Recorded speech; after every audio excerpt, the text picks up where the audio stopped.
You know, girls always have that male best friend, yeah. Scary. And they tell you not to worry about him. Yeah. And this guy will be like 6 foot. I hate him. He's got abs, chiseled jawline, plays drums in church, so aunties love him. And he's basically like...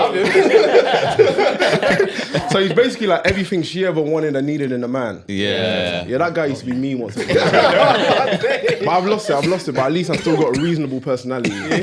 So I remember like there was a time in uni where my female bestie, she hits me up and she lets me know that she'd broken up with her man. Okay. And I was like, that's great because like the guy never liked me anyways for some strange reason. And I didn't like him either because the guy was always fighting after the uni raves. So then one day she hits me up, she's like, oh, come to my room, like I want to understand something from a male perspective.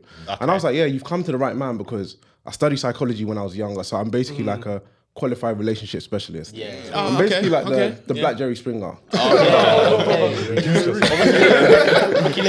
So I was like to her, I was like, cool, like I know I'm going to that room, I know it's going to be innocent, there's going to be no hanky-panky. So I go over there looking hella unattractive, hella bummy, my grey joggers, my singlet, and wearing that Jean Paul Gaultier cologne that I knew that she loved. This guy's crazy. I needed to create an environment. I needed to create an environment that she was familiar with, yeah? So I get into her room now, yeah? And she makes me a cup of tea because you can't listen to the tea without a cup of tea. And then we sit down, and as soon as we're about to start lipsing, sorry, wrong day. As soon as we're about to start talking, we hear a knock on the door. So she goes in to check who's at the front door. She comes back, she tells me it's her man. And I guess for the purpose of this conversation, let's call him Daniel. Okay. I'm not trying to bait up his government name. Okay, cool. So like, it's calm, like us being there was innocent, but it's never gonna look innocent when the guy you hate is chilling alone in the room with the woman that you love. In great joggers. And people do crazy things when they love, and I'm not trying to get punched up on a Tuesday afternoon.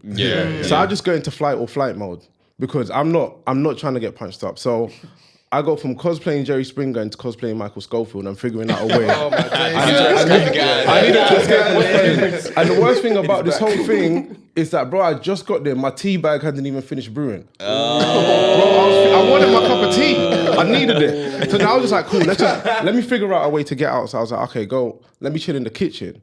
And then I was just like, actually, he's got to walk past the kitchen to get to the room. Okay. And I couldn't pretend that I was like one of her flatmates' friends because she lived with international students. And you know, international students, bro, they had way too much money to chill with us student loan people. They hate student loan people. Honestly. And I was like, you know what, I've got another grand plan. I was like, let me just jump out the window. And she's like, we're on the 3rd floor. I was like, no, God's got me. God knows my heart. He knows my intentions. Like, I'm going to be calm. She's like, nah, like Daniel's cool. Just go to the front door and chat to Daniel.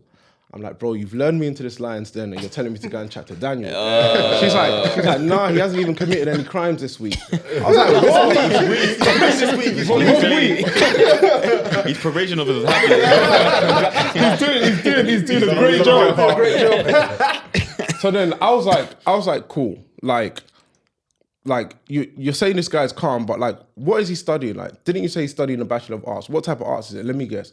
Martial arts. She's like, nah. No. I'm like, what is it? Culinary arts. He's gonna shut me up. She's like, nah. I was like, so is it art attack? She's like, they don't even do that subject. But since you wanna be a pussy, why don't you go and chill in that wardrobe? I was like, there's no way I'm being trapped in the closet whilst your pie's getting piped. I'm not trying to hear and giving you those Michael Phelps strokes. It's not happening. So at this moment in time, I realized it's like, bro, like I'm an innocent bystander being caught in a crossfire. I've done nothing wrong.